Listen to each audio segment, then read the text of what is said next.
조선시대 왕 영조하면 어떤 이미지가 떠오르시나요? 아마 많은 분들이 사도세자를 죽인, 아들을 죽인 좀 비정한 아버지로 기억하기도 하고, 또 어떤 분들은 영조 시대가 있었기 때문에 정조 시대가 있었다. 그래서 이 영조가 또 탕평이라는 이 정치적 화합 정책을 수행을 함으로써 조선 후기 정치 문화 중흥의 발판을 마련하였다.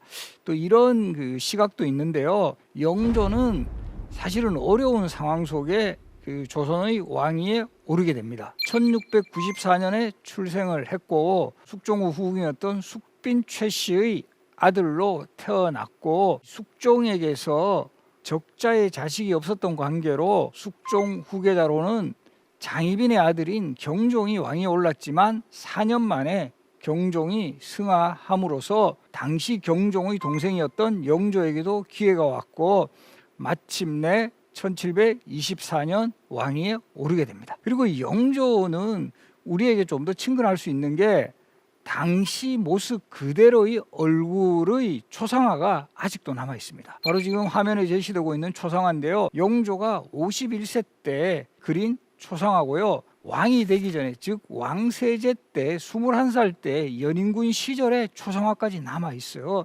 그래서 어떻게 보면 젊은 시절하고 좀 노년 시절에 비교를 할 수 있는 그런 또 왕이기도 한데, 별로 이렇게 체형의 변화가 없어요. 우리 보통 이렇게 좀 장년, 노년 되면 좀 이렇게 살이 찌시거나 이런 경우가 많은데, 영조는 상당히 자기 관리를 철저히 해서 20대나 50대나 여전히 마른 몸매를 소유했다, 이렇게 볼 수가 있죠. 영조는 바로 이 초상화에도 보듯이 상당히 좀 이렇게 강건해 보이고 또 자기 관리를 잘했던 이런 왕으로 비춰졌고, 실제로도 조선의 역대 왕 중 재위기간이 가장 길어요. 52년 재위였고, 그리고 이제 83세, 뭐 2대의 기록까지 이제 가지고 있죠. 최장수왕, 최장기, 재위기간. 그런데 이런 영조의 장수 비결에 대해서 최근에 많은 사람들이 이제 관심을 가지게 되었고, 실제 기록에도 영조 스스로가 내가 이렇게 지금까지 건강한 것은 바로 소식을 냈다, 적게 먹었다. 그 다음에 이제 기록으로는 초식이라고 나오는데 풀주자를 써요. 요즘으로 치면 채식이죠. 채식을 냈다, 이런 기록이 나오고, 또 다른 뭐 조선왕조실록이라든가 승정원 일기에서 영조의 장수를 이제 추론할 수 있는 이런 내용들이 많이 나오는데, 내가 일생토록 얇은 옷과 거친 음식을 먹기 때문에 자정께서는 늘 연멸을 하셨고, 영빈은 또 숙종의 또 다른 후궁이셨어요. 영빈도 매양 경계하기를 스스로 먹는 것이 너무 박하니 늙으면 반드시 병이 날 것이라 하였지만 나는 지금 또 병이 없으니 옷과 먹는 것이 후하지 않았던 보람이다. 이게 무슨 말이냐면, 먹는 것을 되게 양도 적었을 뿐 아니라 조선시대 왕들 아주 그 반찬 수 많았을 것 같죠. 근데 이것도 어떻게 보면 편견이다. 영조 같은 경우는 반찬 가지 수도 그렇게 많이 올리지 않도록 했고요. 옷이 후하지 않았다. 이건 무슨 말이냐면, 옷도 비단과 같은 아주 고급 옷보다는 실제 기록에도 영조는 무명이라든가 모시옷처럼 요즘으로 치면 간편복을 평상시에 많이 착용을 하셨다. 아무래도 우리 옷 같은 경우도 아주 겹쳐 있고 많은 관을 쓴다라든가 모든 것을 갖추게 되면 건강에는 그렇게 좋지 않아요. 오히려 이제 간편하고 좀 활동적인 이런 복장이 건강에는 도움이 될 수 있다는 거죠. 바로 그런 부분을 지적을 하고 있고, 이 실록 기록에 보면 영조는 스스로도 술을 좋아하지 않았고, 그래서 영조 재위기간에는 자주 백성들에게 금주령을 내려요. 왜냐하면 이 술이라는 거는 다 곡식으로 빚는 건데, 이거 술을 많이 이제 마시게 되면 이 식량이 부족하게 된다라는 거죠. 그래서 이 영조 시대에는 아주 금주령이 철저하게 이제 지켜지도록 했고, 실제 기록에 보면 이 영조 시대 한창 금주령 내릴 때 이 금주령을 어겼던 그 훈련 그 병영사 윤구현이라는 인물을 처형까지 해버리거든요. 요즘으로 치면 시범 케이스죠. 그래서 상당히 철저하게 금주를 지켜나갔고, 이것이 한편으로 보면 영조의 또 건강하고도 이어졌다, 이렇게 해석을 하고요. 좋아하는 음식 중에 내가 이게 참 이런 음식이 나를 좀 건강하게 했다라고 이야기하는 게 몇 가지가 있어요. 이거는 좀 관심 있으신 분들은 적어두세요. 오래 살고 싶으신 분은 일단 보리밥, 좋아하셨고 고추장 좋아하셨다 기록 나오고요. 타락죽이라 해가지고 쌀에다가 우유 같은 걸 넣어가지고 지금으로 치면 요구르트 비슷한 거죠.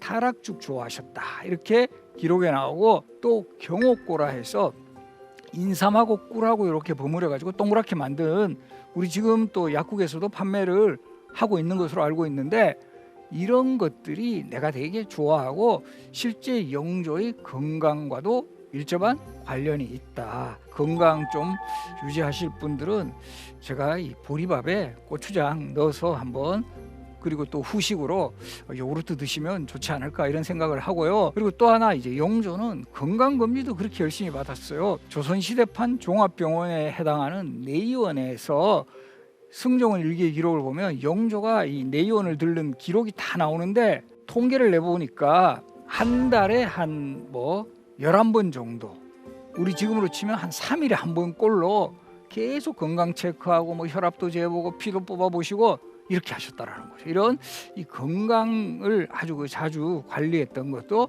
영조의 장수 비결의 하나로 들어간다라는 거. 영조는 아버지 숙종과 어머니 숙빈 최씨와의 사이에서 태어났죠. 그래서 영조의 어머니였던 숙빈 최씨는 일설에는 무술이 출신이다 이런 이야기가 있을 정도로 궁녀 중에서도 좀 더 궁궐에서 허드렛 일을 했던, 그래서 이 신분이 그렇게 높지 않았다. 그런 부분 때문에라도 영조가 상당히 그 어머니에 대한 좀 컴플렉스 같은 게 있지 않았느냐 이런 해석도 하고요. 동이라는 드라마에서 한효주라는 배우가 바로 이 숙빈 최씨 역할을 맡은 적이 있어요. 그리고 이제 영조의 첫 번째 왕비로는 이미 왕이 되기 전에 두었던 부인 정성왕후 서씨가 되는 이 첫 번째 왕비가 계셨고, 정성왕후 서씨와 거의 50년 가까이 해로하시다가 왕비가 돌아가신 후에 계비로 맞이했던 왕비가 정순왕후 김씨라는 분. 이 왕비는 영조가 66세 때 15세의 나이로 영조의 계비가 된 인물이고요.